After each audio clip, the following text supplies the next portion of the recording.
Dr. Chopra, you spoke about and wrote in your books that coffee is one of the most important protectors of health.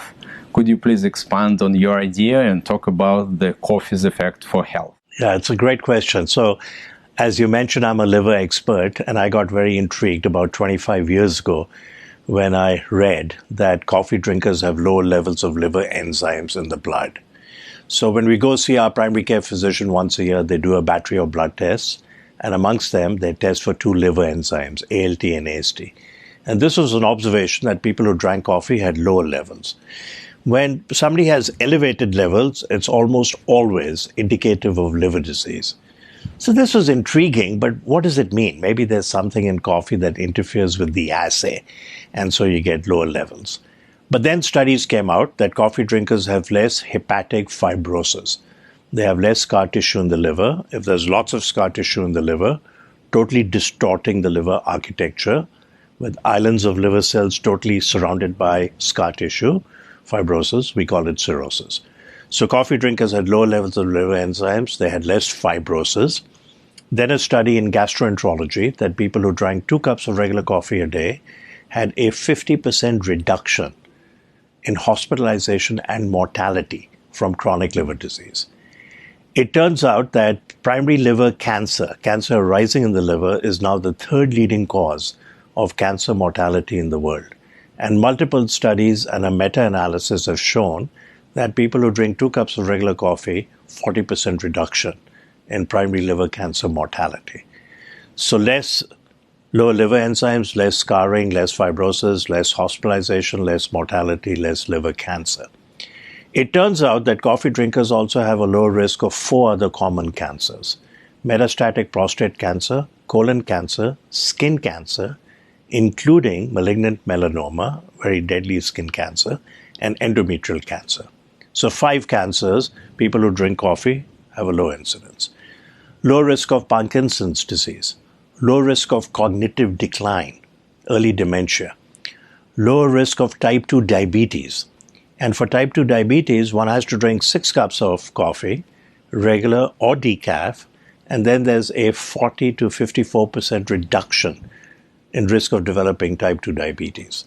If somebody already has type 2 diabetes and they drink 2 cups of coffee a day, regular or decaf, 30% reduction in cardiovascular mortality. So pretty impressive. There are mechanistic explanations. Coffee drinkers have lower levels of CRP, lower levels of TNF-alpha. Improves and reduces the inflammation. Yeah, that may be the mechanism where it decreases many conditions, the risk of developing them, or even cancer, which we now know is linked with inflammation. C-reactive protein is a very sensitive indicator of inflammation. True, so true. So a study appeared in the New England Journal of Medicine about 4 years ago. And that day, I got about 100 plus emails from colleagues around the country. Sanjeev, you've been talking about coffee all these years and its potential health benefits. You're vindicated. And the study in the New England Journal of Medicine that said men and women who drink coffee have lower total and cause-specific mortality. And then about 6-8 months ago, an article in one of the nutrition journals that people who drink coffee have longer telomeres. So telomeres were described by Elizabeth Blackburn, an Australian scientist. She got the Nobel Prize in Medicine or Physiology in 2009 with 2 other colleagues. And shortened telomeres are linked with accelerated cellular aging. So who has shortened telomeres? Mothers of chronically disabled children, caregivers of people with Alzheimer's. Who has longer telomeres? And by inference, they may live longer. We think they'll live longer. People who exercise, people on the Mediterranean diet, people who meditate, and then the recent study that people who drink coffee have longer telomeres. Does it matter which coffee to drink, how much coffee one should drink, and what is the frequency that the coffee should be used? So it's a great question. The studies have simply asked, do you drink coffee? Yes or no? If you drink, how many cups do you drink? And what is the size of the cup? And do you drink regular or decaf? My take on it is that if drink regular coffee if you can. It has more benefits than decaf. And don't add cream or sugar substitutes. I like to drink it black, make it simple.